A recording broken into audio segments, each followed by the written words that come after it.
I was actually approached by Peter de Calva, and he had mentioned to me that Àlex Ollé had been interested for many years in setting Frankenstein. And so Peter approached me and asked if I would be interested in this project. And I was quite interested, submitted various music examples and just going through the technical part of that. But I think at one point, Àlex and myself met and really hit it off. And we felt it was just the right combination of artistic vision to put this amazing work into motion.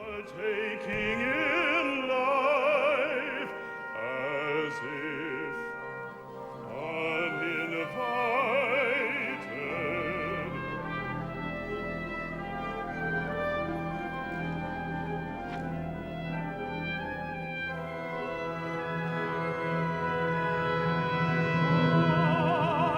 I shall collect my funeral pyre, consume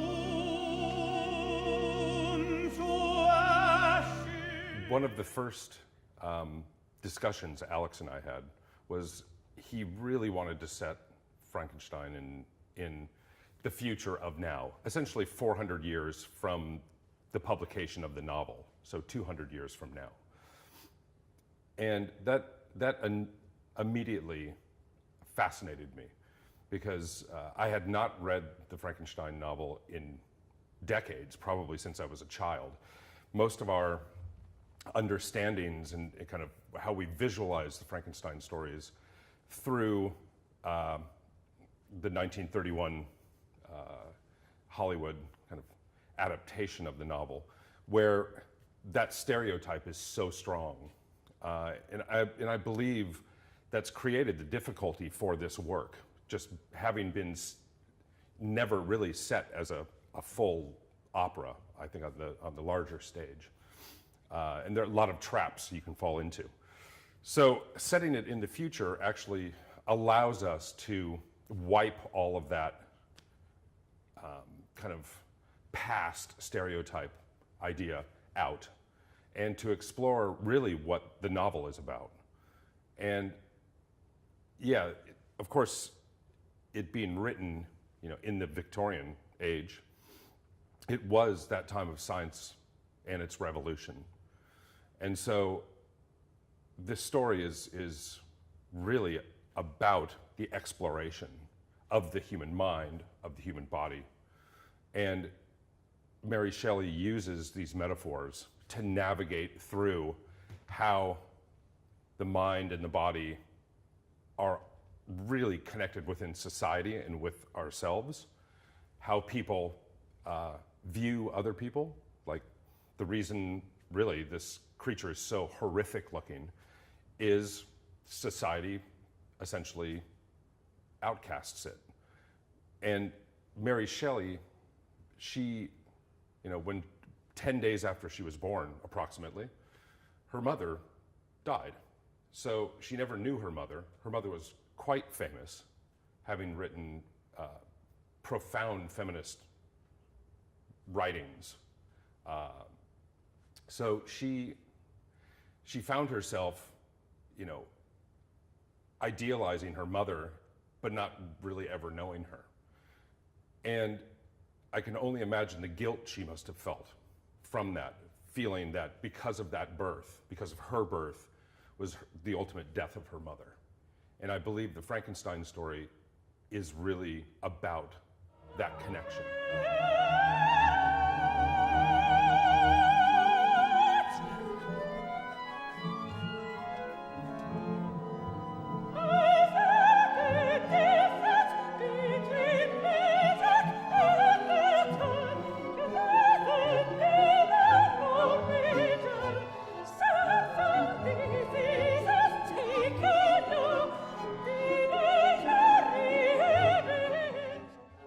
Typically in my work, I typically try to write works that touch on aspects of our social fabric, especially in the United States, where it is a country of immigrants, immigrants that also had displaced the indigenous people.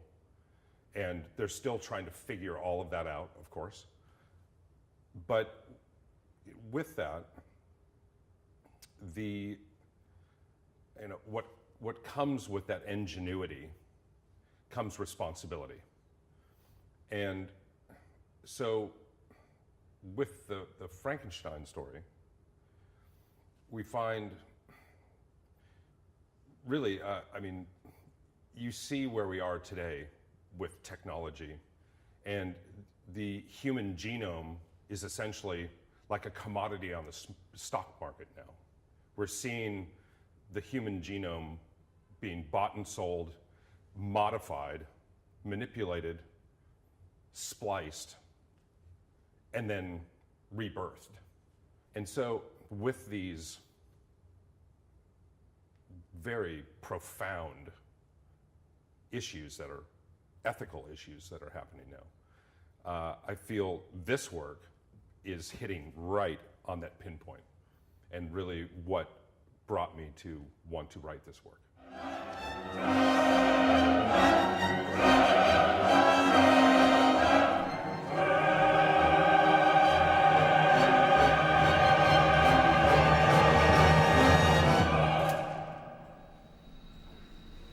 From the white noise that's coming to electrocution sounds that are quite prominent.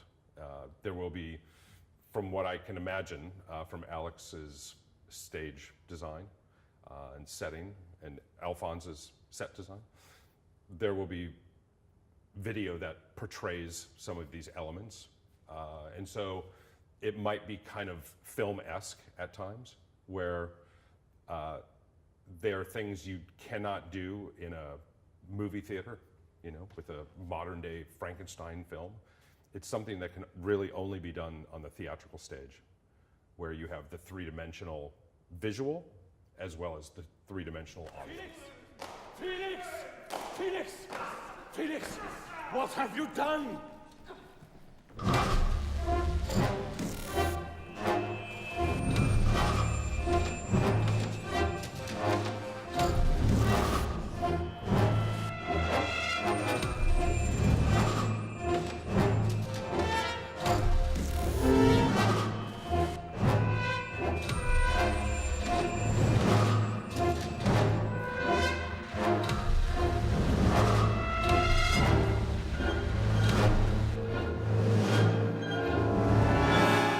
Composing in the 21st century is extremely liberating. I feel that really with the age of technology, with, say, the internet as one example, we're able to peer into cultures from all across the globe, in their music, in their culture, in their ceremony. And those types of experiences are so new still. It's not that long ago that Bartók was, say, recording, in various villages throughout Hungary to gather these morsels of ideas, but also to, like an archaeologist, essentially digging up the cultural identity and trying to preserve that. And I think that's really where we are now with it. We're in a sense in a free-for-all, but also in a free-falling. So we have the world open to us, but we really don't know where the boundaries are in that. So, and I think that's a very exciting time